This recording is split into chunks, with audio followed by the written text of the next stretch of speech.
Now, come on, everyone. Admit it to yourself. You're entertained at this point.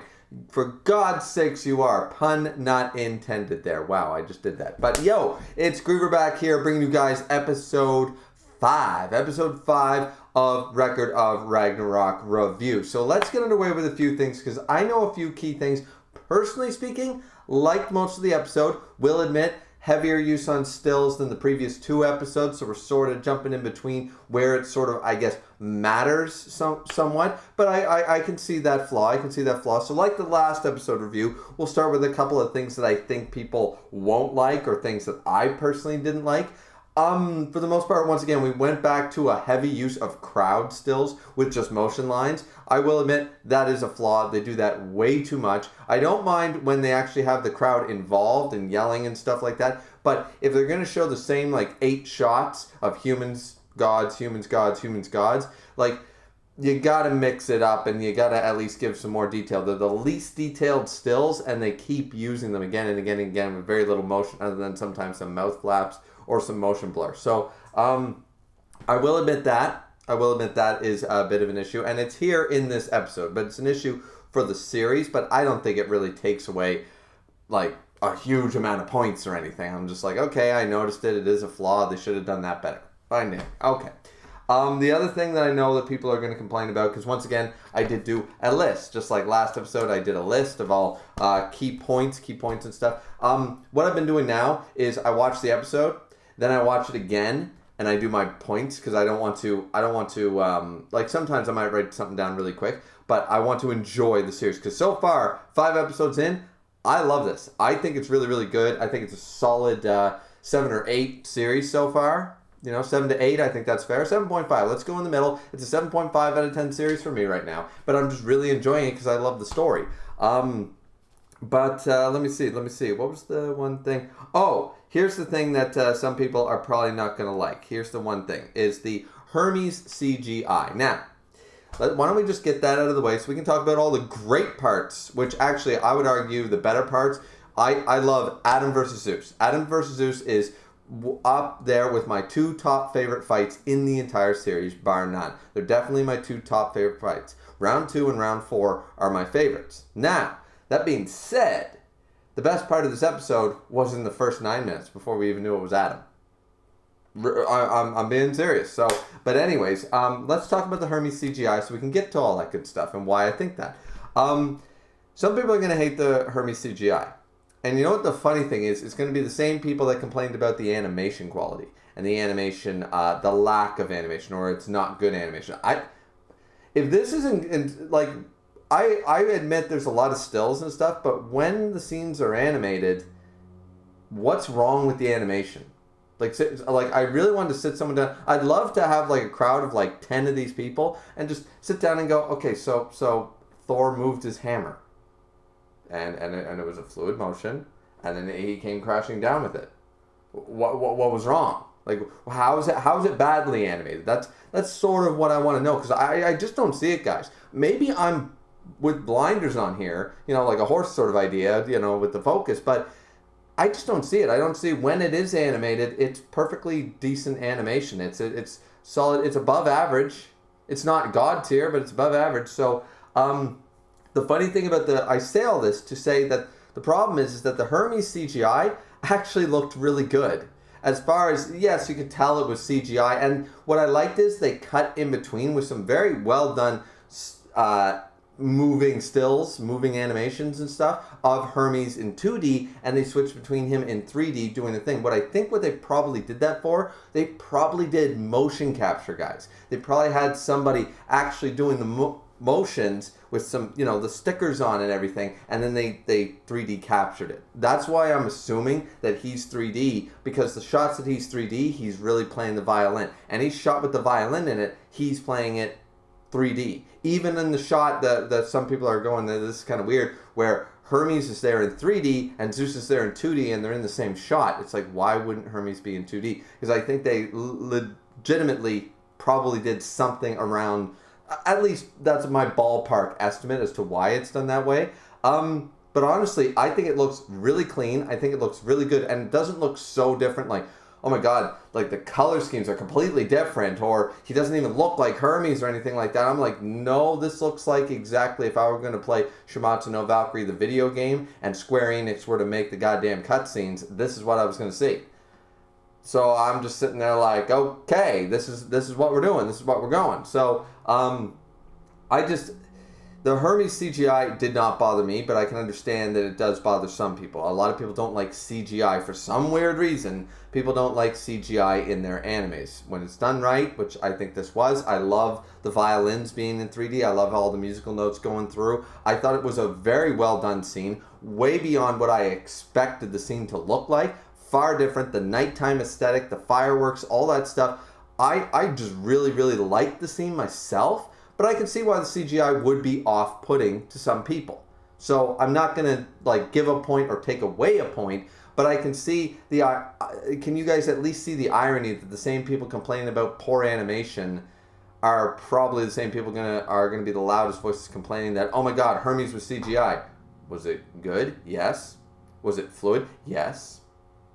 But I'm still going to complain about it. So I'm seeing a little bit of that right now for this episode. But anyway, so those are the two poor points, honestly, is once again crowd stills and stuff, and I'll give you guys that. Hermes CGI, I can understand why it bothers people, and I wouldn't blame you if you want to minus a point. I thought, I was kind of like, is it necessary? I think it was for motion capture purposes, so they could get everything right with the violin. Maybe that's true, maybe it's not. I don't know for certain. That's just my theory, that's my hypothesis. And if I'm wrong, I'm wrong, whatever. I didn't mind it so much, but I can see why it's off-putting. So I'll give you guys that. I'll go gray with that one. But let's talk about the good things in this episode, because there are quite a number. First and foremost, I was correct about the opening change. Not so much that the first opening is still a little grating to my musical taste and to my ears, but they did change it now that round one is over. They're showing shots not of Thor and Lu Bu, they're showing shots of Zeus and Adam. Okay, so I got that right. That's cool. I'm glad they did that and they didn't stick with the whole thing. So that's really cool. Once again, the OST. The OST, there were two key ones. A lot of people, I imagine, are really going to love the rock opera thing for Adam's introduction. I think that suited him perfectly. I thought it was a great opening scene. It was quite well done. I mean, it was a little stiff. I'll give you that. Adam's introduction did feel at times a little bit stiff, but overall, really, really enjoyed it, especially with Heimdall's VA and Heimdall like just charging up the crowd, charging us up to love this guy. And I thought that the OST fitted it perfectly.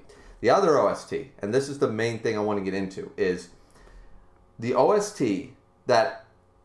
Well, first let's talk about what leads up to the best OST so far. My favorite OST so far. And it was literally we had Gull's VA being very emotional at the end of the fight, at the beginning of the episode. And then we have the scene later on with Brynhilde and Gull, in the corridor, and she's doing a fantastic job. I haven't been watching it in Japanese any longer, but in the English, this is well done. This is very well done. You can feel the emotion, you can see the emotion. I really love it, and it's a very well constructed scene. And the music puts that scene from this is a pretty good scene, pretty sad scene, to wow, okay, like, I get this, I feel bad, like, these are heavy stakes, like, this is not a game anymore, sort of feeling, and it works. But right before that, we had Thor with, all right, this one's for him, at the beginning of the episode. I love that. I love, once again, just like my episode 4 review, going back to the whole, this brotherly bond that could have been between Lu Bu and Thor, that they never got a chance to be. And now he's like, you know what, if I'm going to use my ultimate attack again, I don't need to for these people, but you're fighting for him in his name, he deserves it. Like, if I'm going to use this attack again, it's going to be for him. And I was like, what a good line, what a good delivery. I was like, yes, this is the way you do fights. This is the way you do where we're going to get these characters very seldom. Like, Lu Bu's dead. There's no more character development for him. To develop a character in this short span of time is very, very difficult, and it's subtle, but it works, and it works really well. So Anything else? Oh, it was supposed to be Shiva. Yeah. Heimdall is amazing. The VA and the excitement and all the passion is absolutely incredible throughout this whole series. I'm really loving Heimdall. Heimdall became a character I didn't really give a shit about in the manga, but now I'm loving through color schemes, through animation, through VAs. I'm just really loving Heimdall. This is what I'm talking about. The anime is boosting characters that I didn't really care about in the manga, and now I'm starting to really care about here in the anime. So the other thing is they're missing a scene. They are missing a scene with Zeus. They are missing a scene, and his OST is really cool too. The Hermes thing and stuff, that's really cool. But yeah, they're missing a scene with Zeus here. I don't think it's relevant. It's relevant for people who love to power scale and stuff and try to figure out like who, why, when, that kind of idea. So I'm not really going to bother going into that. We've gone into that on multiple streams before. And yeah, I think that's everything except for, once again, the VA for Adam sort of reminds me of Johnny Young Bosch. I know it's not him, but he is reminding me of that cool, collected, Ichigo sounding badass, and I really like his English VA. So yeah, let's get on with the main thing for this, because this review is already like 13 minutes long. So to end it off, we're gonna end this off with my favorite scene and my favorite OST to date, because it starts off, it's this sad, it's reminding me of a combination of some of the best anime OSTs and soundtracks I've ever heard. Some of the really sad ones like Departure from Kenshin, or Fate of Awakening Love from Inuyasha, or anything from Gundam Seed for that matter. But some of the greatest ones that really make me feel, that make me sad, that you hear the symphony version, you want to hear that version again and again, you put it in your playlist, you listen to it, it makes you sad but in a good way. Haha, I have made a cut through the video for just this quick little tidbit that I remembered after the fact while I was editing episode 5, and then we'll get back to the rest of the video. But it was when we're talking about the OSTs, which I'll put this in the appropriate spot in the video, but just really quick, I finally remember what the OST that I love so much, finally remember what it reminded me of. I kept thinking it's anime, and I kept thinking of different animes, finally realized, and then I thought of movies and I couldn't figure it out. Then I realized why it's sort of a combination. It's both animation and it's a movie. It's Lion King. In the Lion King soundtrack, they have a OST called My Land, and I believe it's played in a few more renditions, but just the notes are hitting similar. Trust me, guys, if you guys know the Lion King, not the new one, the original, if you remember the original Lion King from the 90s, that's what this reminds me of, and it's one of my favorite OSTs that I've heard in a single Disney film ever, or a movie ever. So I love the soundtrack for that. So that's sort of what it reminded me of, and it was sort of this like sad defeatist, but also like you have to accept loss and grief sort of thing. It was not, it has this really great sound that's not triumphant, it's not victory, it's acceptance and accepting loss, accepting grief, accepting negative emotions. It's very difficult to do that with music, but true masters can do it, and this OST, it did it. So I just wanted to, because I talk about a couple of animes that I think it combined sort of idea, but no, it was the Lion King. It was the Lion King inspired OST, and that's why I love it so much. Back to the video. It's got that feeling to it, and this OST has got to be my favorite so far, hands down. It beats all of them, no matter how good the Lubu theme was, no matter how good the Red Hair theme was. Adam's rock theme was really good, but this was my favorite, top tier, S tier, and it's the only one in that category. It just is, because it fits this scene so well, especially when we see, like, it starts off so perfectly. Goal's already emotional. They're talking about the death and what's going to happen. Thor looks up at the sky as Brunhilde explains to her exactly what this means, what death means in this arena. And Thor looks up at the sky. The music makes this work, because Thor looks up at the sky and closes his eyes. I'm not saying Thor was going to cry or anything. I'm not saying like he's weeping in sorrow, but he understands this. This is the weight of what's happened. He can't just go find Lu Bu's soul anymore. The one person I believe that Thor's ever connected with, he can't see him anymore. It was a great fight, but now he knows, now he's going to feel like he did before, and like Lu Bu did on Earth. Now my friend is gone. My would-be friend is gone, and this is not this is not good, which is why Heimdall recognized, why does he look so irritated? Why does he look like he lost, not that he won? He seems to be in a bad mood. And then we see him after he's slaughtered everybody and all their souls break apart and everything shatters. He just looks up, which I thought was really cool animation. The green, the crystallization, it was really, really cool. And he just looking up and he closes his eyes looking up at the sky because he's contemplating this. He realizes this isn't what Thor wanted. And the music is fitting that tone perfectly with Brunhilde explaining to Gull, this is take it or leave it. There is no afterlife. Not for us, the Valkyrie, not for the gods in the arena, and not for the humans either. There is no afterlife after this. There is no reincarnation. There is no rebirth. This is all or nothing. This is a battle of souls. And if you die, that's it. You're never coming back.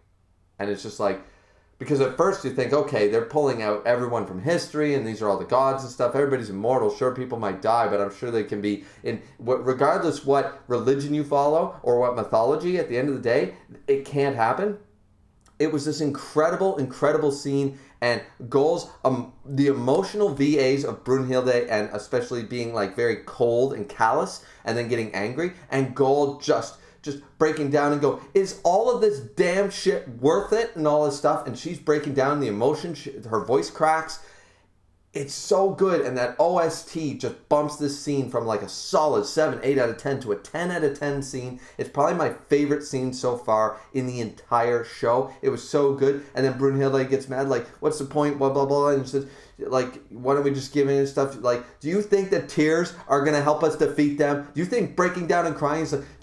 Do you not hate? We just watched our sister's funeral and we did nothing to help her. And said, do you think tears are going to solve that problem? Do you think tears, like, it was just, I've read the manga, guys. I've read it 2 or 3 times. But this is what I'm talking about. This is the thing that's not being appreciated, I feel like, by a lot of the community. Scenes like these are why you animate.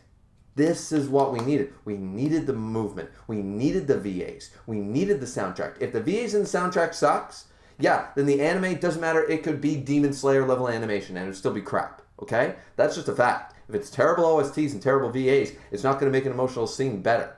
Sorry. Animation can only go so far. But the OSTs and the VAs are selling this scene so damn much, and it's my favorite part of the whole series thus far. And this is why I've been enjoying the series thus far. I still say it's a solid 7 to 8. Once again, 7.5 out of 10, I think, is a fair rating for the series so far. It's got its flaws. It's not perfect, but it's a worthy adaptation as far as I'm concerned for something that's not Dragon Ball or One Punch Man. So, But anyways, I think that's everything on the list. Yep, that's everything on the list. So this was a bit of a longer review, but I really wanted to talk. I wanted to spend like 10 minutes, 15 minutes just talking about that scene. I wanted the build-up. The OST, the Thor face, Gull's emotions, Brunhilde's like callousness, everything going on. Like, it was just awesome. Wow. So that's all I got to say about that. So was I entertained? You're goddamn right I was. So anyways, guys, like, comment, and subscribe. As always, it's always very much appreciated. Don't forget to try to get to 600 subscribers on this channel in this month of June. We have about 10 odd days left, and I know you guys can get me there. I think I'm only like 12 or 13 subscribers away, so I know it can happen. I know if I keep pumping out this great content for you guys, then you guys are going to definitely get me there, and I'm looking so forward to that. Don't forget to drink responsibly as always, and we will see you back here for episode 6. And unlike a lot of the community, I'm damn excited to watch it. So we'll see you back here next time. Peace out.